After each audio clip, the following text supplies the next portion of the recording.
Ode to the West Wind by Percy Bysshe Shelley. Shelley writes this poem in 5 cantos.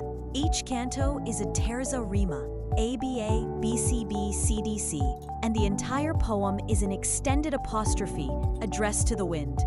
The west wind becomes a symbol of power, destruction, renewal, and poetic inspiration. Canto I. The west wind as destroyer of autumn leaves. Lines. O wild west wind, thou breath of autumn's being, thou, from whose unseen presence the leaves dead are driven like ghosts from an enchanter fleeing. Meaning, Shelley calls the west wind the breath of autumn. It's not just wind, it's the spirit of seasonal change. The leaves are dead, blown like ghosts fleeing magic. He sees nature as full of supernatural life. The wind is a destroyer, pushing death, leaves, but also clearing the way for new life. It's a metaphor for transformation through destruction. Tagline, meaning. The west wind destroys, but in doing so, it prepares for rebirth. Death isn't the end. It's the beginning of change. The wind and the sky, a storm bringer. Lines. Thou on whose stream, mid the steep sky's commotion, loose clouds like earth's decaying leaves are shed, shook from the tangled boughs of heaven and ocean. Meaning. Now the wind moves from earth to sky. The clouds are compared to dead leaves, just like in Canto 1, but now they are cosmic, coming from heaven and ocean. The wind creates storms, thunder, and chaos. It's the power that shakes the world. Shelley turns the sky into a living organism and the wind into its muscle. Tagline meaning.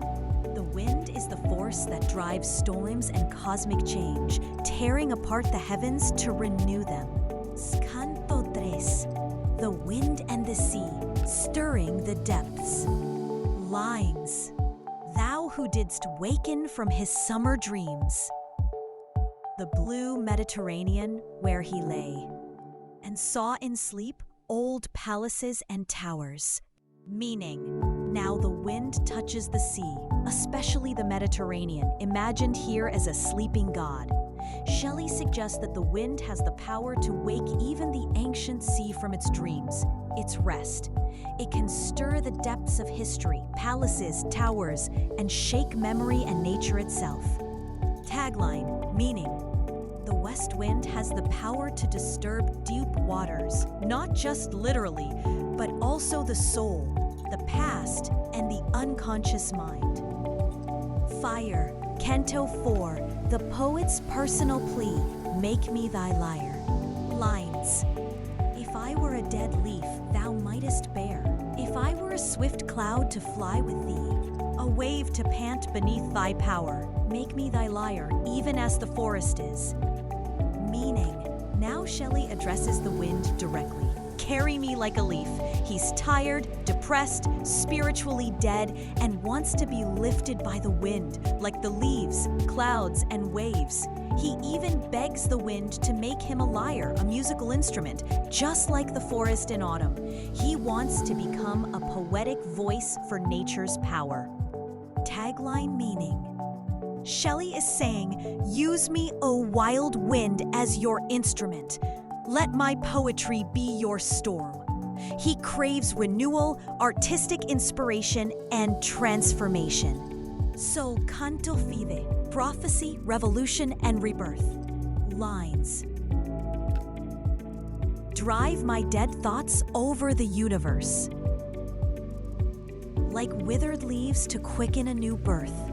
And by the incantation of this verse, scatter as from an unextinguished hearth, ashes and sparks, my words among mankind.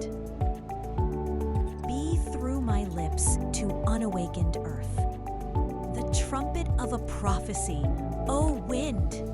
If winter comes, can spring be far behind? Meaning, the final section is powerful and revolutionary. Shelley wants his poetry to be like dead leaves, scattered by the wind, to inspire a new awakening. His dead thoughts are not useless. Like ashes from a fire, they still carry sparks. He wants the wind to speak through him, to shake the world, not just nature, but society and human thought. The closing line, "If winter comes, can spring be far behind?" is a famous metaphor for hope after despair. Tagline meaning: the wind becomes poetry. Poetry becomes prophecy.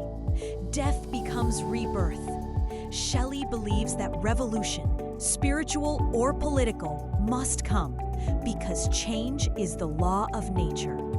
Master symbolism in the poem. Symbol meaning: west wind change, power, divine force, poetic inspiration.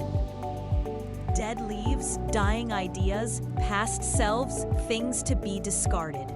Clouds, storms, turmoil, cleansing, dramatic transformation. Sea, Mediterranean, the unconscious, deep memory, history. Lyre, the poet himself, the voice of the wind. Ashes and sparks, old words with power to ignite new thought. Winter, spring, death and rebirth, revolution and hope. Core themes. Power of nature. The wind rules sky, land, and sea. Nature is not gentle. It's a spiritual, chaotic, and creative power. Poetic transformation. Shelley wants to be used by the wind to create powerful, prophetic poetry. Death and rebirth. Leaves, clouds, thoughts, all must die to be reborn, just like revolutions or ideas. Hope amid despair. The final line is an eternal symbol of hope. If things are dark now, renewal is near.